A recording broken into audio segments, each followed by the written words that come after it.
So I have this friend. Let's call him Mike.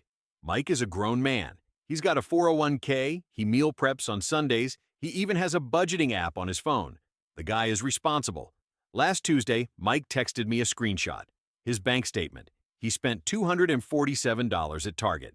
$247. You know what he went in for? Toothpaste. And maybe some paper towels. That's it. That was the mission. And here's the thing. Mike isn't dumb. Mike isn't impulsive. Mike is you. Mike is me. Mike is literally everyone who has ever walked into that store with a simple list and walked out questioning their entire financial discipline. But here's what nobody talks about. This isn't about willpower. This isn't about you being bad with money. What if I told you that every single inch of that store was designed by psychologists, behavioral scientists, and data analysts whose only job is to make sure you don't leave with just toothpaste? What if I told you that you're not shopping at Target? You're being targeted. Now, before we go any further, let me be clear. This isn't financial advice. I'm not telling you what to do with your money or where to invest it. What I am going to do is pull back the curtain on one of the most sophisticated consumer manipulation machines in America. Because once you see how the game works, you can't unsee it. And that changes everything. I'm Dom, by the way. And if you've ever felt that weird guilt walking to your car with bags you didn't plan on having, stick with me. I've spent way too much time researching this, and honestly, some of what I've found made me angry.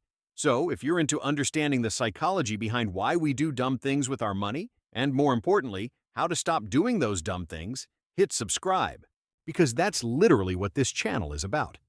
All right, let's get into it. Let me paint you a picture. You walk into Target on a random Saturday afternoon. Maybe you need laundry detergent. Maybe you're picking up a prescription. Simple stuff. But what's the first thing you see? Not the pharmacy, not the cleaning supplies. You see the dollar spot, that little section right at the entrance with all the cute $5 items, candles that smell like fall, little notebooks, phone accessories, stuff you definitely don't need but costs almost nothing. And here's the trick.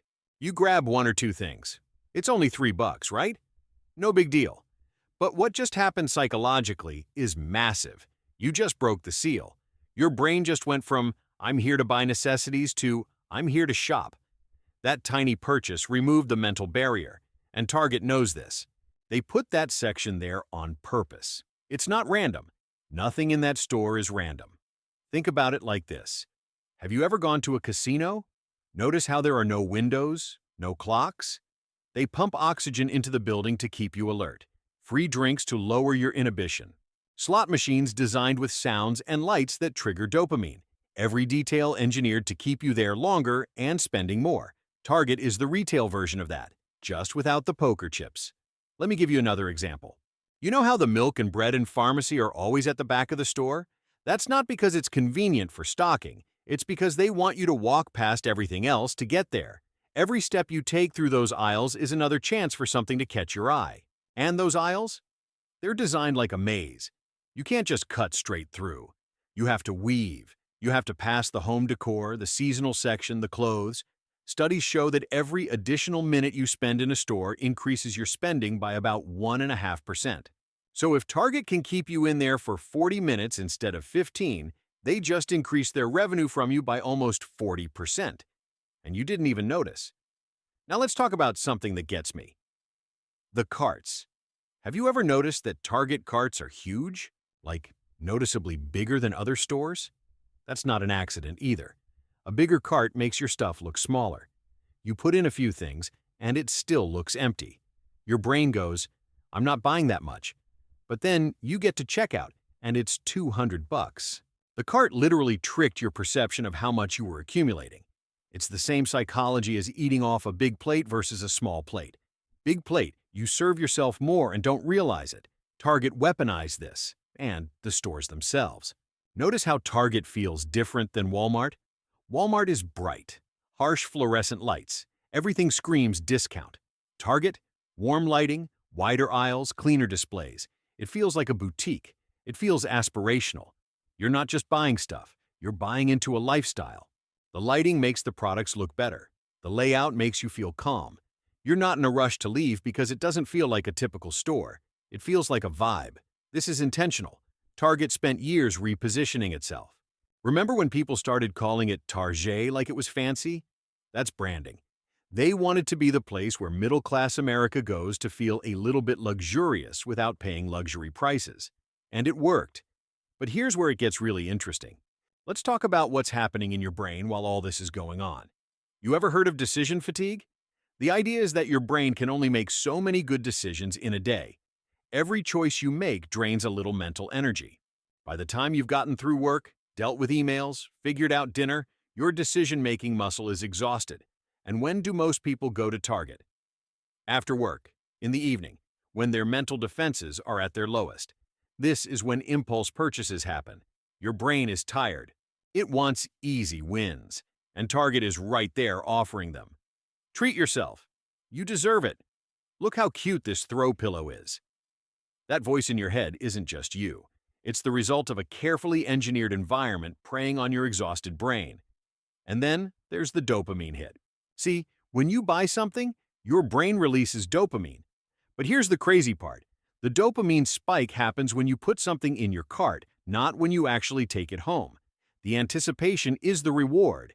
By the time you're home unpacking bags, the high is already gone. That's why retail therapy never actually makes you feel better long term. You're chasing a feeling that disappears the moment the transaction is complete. Sound familiar? It should. It's the exact same mechanism that makes social media addictive. The scroll, the variable rewards. What am I going to find next? Target is TikTok with shopping carts. Now let's talk numbers because this is where it really hits home. Let's say you go to Target twice a month. Pretty normal, right? And let's say each time you spend $50 more than you planned. That's $100 a month in unplanned spending, $1,200 a year, on stuff you didn't need and probably forgot you bought. Now here's the thing. If you took that same $100 a month and invested it in an index fund averaging 8% returns, after 20 years you'd have around $60,000, 60 grand. That's the future house down payment, or the year off you never took, or the business you never started. Gone. Converted into candles and throw pillows and seasonal decor that's now in a landfill. This is the part that nobody talks about. We roast people for buying lattes. The financial internet loves to shame that $5 Starbucks habit. But somehow, Target runs get a pass. They're cute. They're aesthetic. There are TikToks celebrating them. But mathematically, same drain on your wealth. Except Target runs are way more expensive per trip. And here's something that really bothers me. Who does this hurt the most? Not rich people. If you're wealthy, blowing a few hundred at Target is whatever. The people this really hits are middle-class Americans who are trying to build wealth but keep getting siphoned by these small, repeated, socially acceptable spending habits. It's like a tax on aspiration. You're paying for the feeling of having a nicer life while actually delaying the reality of one. Let me take this a step further. You know how Target has those private label brands? Threshold for furniture, Hearth and Hand with Magnolia, Good and Gather for food. These feel premium. They look like something from a boutique or a food magazine, but they're Target's own brands, which means the profit margin is 30 to 50% higher than selling you a national brand.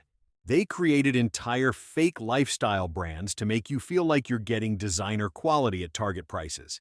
And the genius is, it works. Because the packaging is nice, the font is clean, the marketing ties it to aesthetics and aspiration. You're not buying groceries. You're buying into the Good and Gather lifestyle, whatever that means. And then there's the Target Circle app. You sign up because you get 1% back. 1%. That's $10 on $1,000 of spending. But to get that $10, you're now in their ecosystem. They're tracking everything you buy, sending you personalized offers, creating urgency with limited-time deals. And studies show that Target Circle members spend double what non-members spend. So that 1% cashback, it's costing you way more than you're getting. Think about that. They're literally paying you a 1% fee to manipulate you into spending twice as much. And we thank them for the savings. So what do? How do you fight back against a billion-dollar machine designed to extract money from your wallet? Here's what I've learned works. First, stop going inside. Seriously, use Drive Up, use delivery. Get your stuff and leave without ever stepping foot in the manipulation maze. The best defense is not engaging in the first place. You can't impulse buy what you can't see. Second, if you have to go in, Bring a physical list, not on your phone, because if you open the Target app for your list, guess what's going to pop up? Offers, deals, stuff you don't need. Write it on paper, old school, and only buy what's on that list. Third, set a timer. I know it sounds ridiculous, but give yourself 10 minutes. Get in, grab your stuff, get out. Every minute beyond that is money waiting to be spent. Fourth, use the cart trick against them. Before you go to checkout, look at your cart and remove one thing. Just one thing you grabbed impulsively. That one habit can save you hundreds over a year. Fifth, and this is the big one, ask yourself this question before every purchase. Am I buying this thing, or am I buying the fantasy of who I'd be if I owned this thing? Most Target purchases aren't about the product. They're about the imagined lifestyle, the cozy home, the put-together person.